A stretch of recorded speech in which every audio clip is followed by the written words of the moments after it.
the Middle East. الشرق الأوسط. המזרח התיכון. חוברת עיונת. Orta Daoud.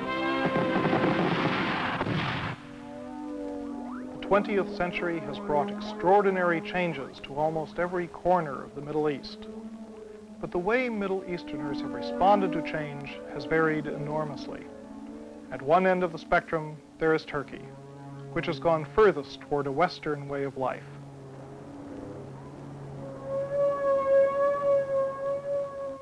And at the other end, there is Saudi Arabia, which, while undergoing great changes, has perhaps done the most to retain its ancient tradition and culture.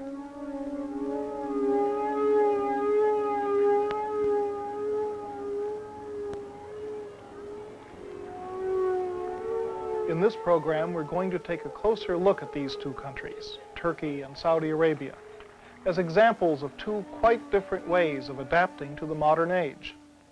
And we'll see some of the effects that these adaptations have had on the lives of the Turks and the Saudis over the last 40 years or so. Let's start with Turkey. Turkey's neighbors to the west are Greece and Bulgaria. To the north, the Soviet Union. To the east, Iran, and to the south, Syria and Iraq. The population of Turkey is now about 48 million people, 85% of whom are Turks. The principal minority group is that of the Kurds, who make up about 12% of the population. But 98% of the inhabitants of Turkey, whether Turks or Kurds, are Muslims, the great majority of whom are Sunnis.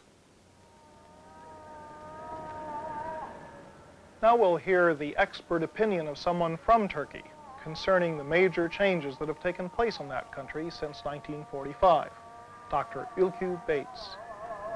1945 was the end of the Second World War. Although Turkey had not participated in the war, I think it came out quite poor and rather at the brink, at the very edge of change. And the major change that was introduced together with the end of the war was the multi-party system. Until then, from 1923 to 45, it was single party, first Atatürk and after his death, İnönü. But 45 meant that many segments of Turkey, of the population, could participate in the government, which they did. I think many alliances were formed along ethnic and perhaps religious and regional lines. Parties came into being after 45, various parties, which worked itself up to 1950. 1950, the majority of the people voted for the Democratic Party, the Menderes regime. And there is a curious change then from the urban elite to the, if I can say, to the masses, or to an enormous participation in the running of Turkey. But that also brought, I think it was felt very strongly in the 50s, the segmentation of the kind of diversification of the society. In 58, Menderes government didn't seem to be prepared for this diversification in the society. Yeah. They were not prepared, perhaps, for the social and economic changes that were taking place. They tried to ignore and later tried to oppress the opposition from wherever it came, from the ultra-right or from ultra-left. They tried to suppress this. In 1958-59, 147 professors were forced to retire, whatever their age or rank were. I had two of my professors just suddenly not attending to classes. Also, the university was not a very comfortable place to be present at that time. The police did not enter the university compound in Istanbul, but they were always present at the door, and it was very uneasy feeling, as if everybody informed on each other, or everybody was looking it is waiting for something to happen. I must say, in those years, from 59 to 61, I did not attend very many classes, whether they were being held or not, and I don't think my friends came to classes, or my classmates came to classes. That led to the military takeover, the very first military takeover in Turkey in 1961, 27th of May 1961. Then when we came back to the university, I think that happened on a Friday, so on Monday everybody was hugging each other as if everybody had accomplished something, whether we came to classes or not, or whether we took part in the protest or not. And then the students were unified. They were all the opponents of the Menderes regime, whatever their backgrounds were, whether they came from Eastern Turkey or from Istanbul, they were all unified. From 61 to 63, the military remained ruling in Turkey. They formed the government, and the transition occurred after the elections of 63. Now, it was not a single party, but it was a coalition, which failed many times. Between, if I'm not wrong, I might be, between 61 and 1980, there were about 19 governments in Turkey. The changes were very fast and almost continuous. People became extremely distressed about that lack of centralized government. But that lack of centralization in Turkey, I think, began in 1945 with the multi-party system and suddenly erupted in the 60s and 70s. We saw the terrorism that occurred is, I think, the continuation or perhaps coming to peak of that diversification in society, that rapid change that was taking place in Turkey. Turkey is caught in between. It is European in one sense. In its political system, see Turkey being very different from other countries in the Middle East, in that it is a republic.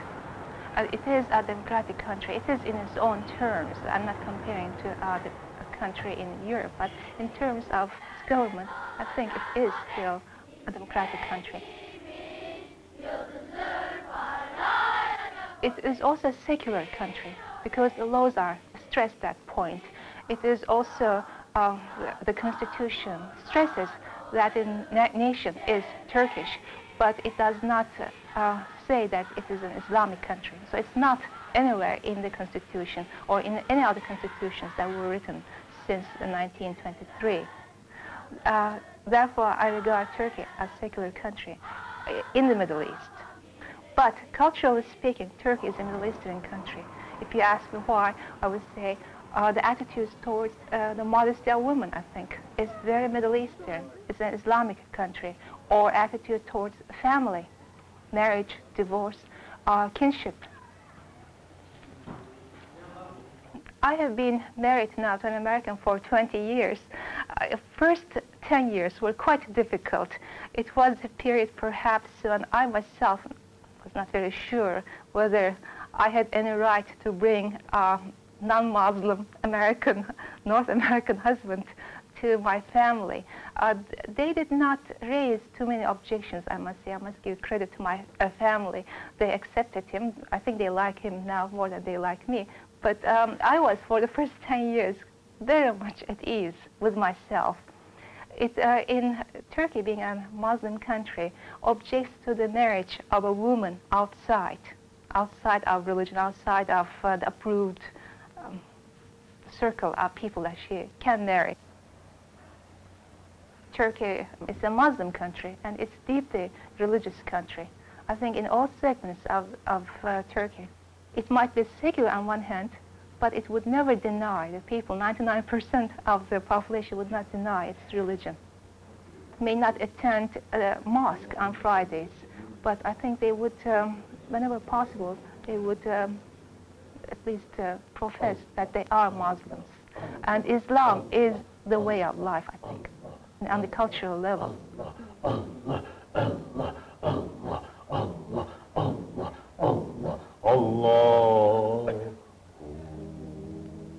But I must say Turkey did go through a period of ignoring the past or taking progress in the wrong sense, in that the past was seen as hampering the present and the future, and they tried to almost put it aside and try to bring a new face to Turkey. That could be the conflict between trying to be a Western country and at the same time a Muslim country. On one hand, they try to keep their heritage, the Muslim heritage, of course, it's part of everybody's past into 99% background, but they try to be a European city in building these skyscrapers, or trying to build roads around what they called almost a belt line, I think, if I'm not mistaken, destroying walls from Byzantine period, from the 5th, 6th century. So this conflict, whether Turkey is a Western country or a Muslim country, whether it is a country that is part of European Council or is still a country that has its roots in the Ottoman past, Ottoman Muslim, Islamic past, is always present, and perhaps it will be never resolved. It is, again, a country, a secular country, on the other hand, a religious country. On one hand, it tries to be a part of Europe.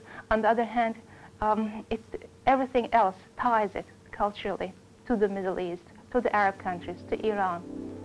So it's caught in between, caught in conflict.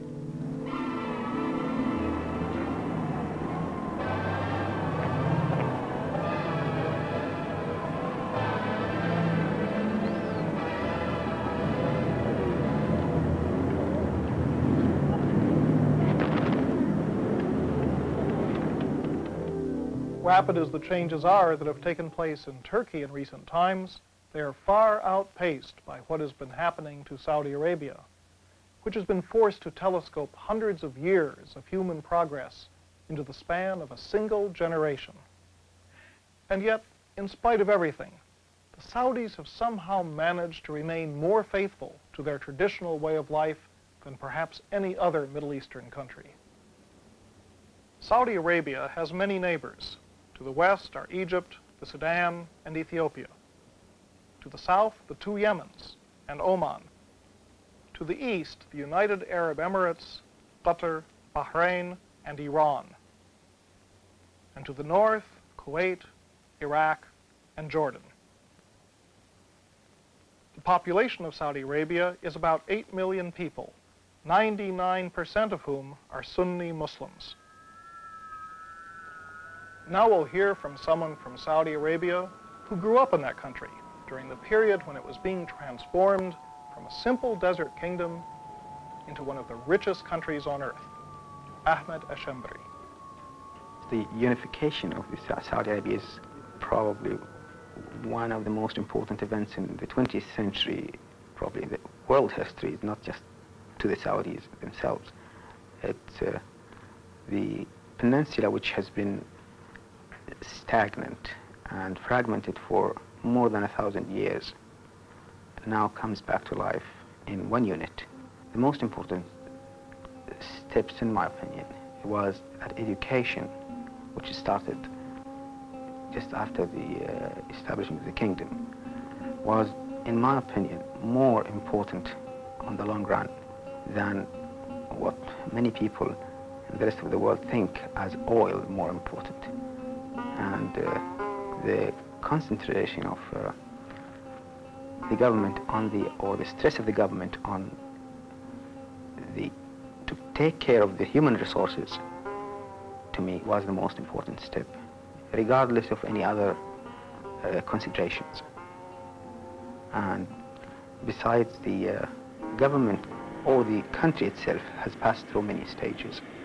The early stage of the unification and the establishment of law and order is, I think, the most important step for development of a society. As we hear from our grandparents, that we should be grateful for such a step of unification, because before, law and order was absent and nobody was safe. And virtually everybody you talk to these days, regardless of whatever his ambition or his thoughts, he considers public safety as the most important thing. And besides, the coming of Saudi Arabia to the international stage, especially in the 70s, was another step that made people think of Saudis in terms of oil, not in terms of existing human society in there. But now we are in a stage of maturing society, which will carry us for the next generation, which we hope will be a fruitful one. And still, the stress on education, for example, on the 15,000 students who are studying abroad, especially in the United States, sooner or later, all of them will return, and that itself is a gigantic step in the transformation of the country. One of these ills that comes with transforming a different culture to another one is that it might pick with it the ills such as, if one compares, for example, crime rate in the West. I grew up in the East Coast in the United States, and I've seen vivid example of crime that are sometimes beyond explanation. I think that's not at all common in Saudi Arabia. And my interpretation of that is that the society itself has its own formula that one cannot see, but it exists, of moral ethos, of religious values, of social appreciation of the community itself, of one's own community. For here, the Western culture emphasizes more the individualistic side of a person, not his communal side, which is not the case in Saudi Arabia, which is everybody is supposed to be raised and culturally oriented. The community comes first. When one talks about the religious character of the country, and you hear often about whether there is a religious fervor in Saudi Arabia, like some other parts of the Islamic or Arabic world. It's, if I may say, it's like talking about how to make the Pope more Catholic, which is, the point is that Saudi Arabia itself was established as a country or as a nation through the means of preserving the religion or serving to preserve the culture and heritage of Islam. And to talk about a fanatic movement of any sort is very redundant, because it's trying to be repeating what's already been said with no reason, because the revival of the Islamic ethos, one of its main goals is an orderly society that's tempered with religious feelings that have been, prior to the establishment of the kingdom, was almost lost. And the raison d'etre of the survival of the Saudi government or the Saudi society in general is based on how to preserve their own cultural background without necessarily rejecting any modern technological achievements in the West or the East. Everybody in the society, in the Saudi society, feels he is protected and he should be protector of his own culture. And the feeling that through Islamic background, we do feel at home with our own culture. We do not feel alienated. We do not feel just we are talking about an epoch that lies in antiquity. The days of Muhammad, the days of the conquests, the days of the Islamic Empire, the days of when huge libraries in Spain, in Baghdad, and Central Asia, they still live with us. The memory is not just a fantasy or just to remember for the sake of remembrance. It's part of our daily thinking about our own lives. of how to improve it, of how to revive or make a rebirth of our own past. A past that's not just lies in books, but in our own daily living. We still refer in our daily life to the days of Omar when he says, if poverty was a creature, I would have destroyed it. And it's like an emphasis in the essence of poverty, which sometimes could affect human dignity. On this basis, the government, either on taking care of social security or channeling the income of the country in ways that would eliminate the need for people to suffer, at least for the basic livings. I wouldn't say that everybody is living in a utopia, but that was the aim, the dream of everybody in the country. And I think the country is heading in the right direction. And I wouldn't think of my children one day would starve, which is a great step. They will have the ultimate in education. They will never fall sick and don't find anybody to take care of them. It's a sense of duty. It's a duty of the feeling of the government, a duty to take care of its people, with a sense that it's responsible for it. And that would create, in my opinion, a psychological, healthy attitude toward life. If you talk to a Saudi about his future, he wouldn't have any hesitations of thoughts. He would just be bright and open, because he doesn't see any limitations to it. I think that many people maybe envy it, maybe sometimes try to tell you how to do it, but I think people are comfortable with themselves and they can do it. I think they know how to run their own lives, and I think they are doing great now.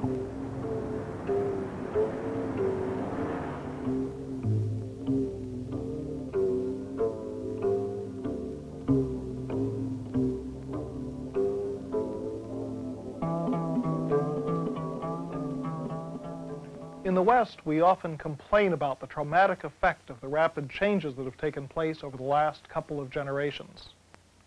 But at least for us, the cultural groundwork for these changes was laid down over several centuries. In the Middle East, there was no such groundwork. The whole superstructure of the modern world was just plopped down on top of a very different cultural foundation. Under the circumstances, the Middle Easterners are coping really quite well with having their whole world turned upside down and inside out.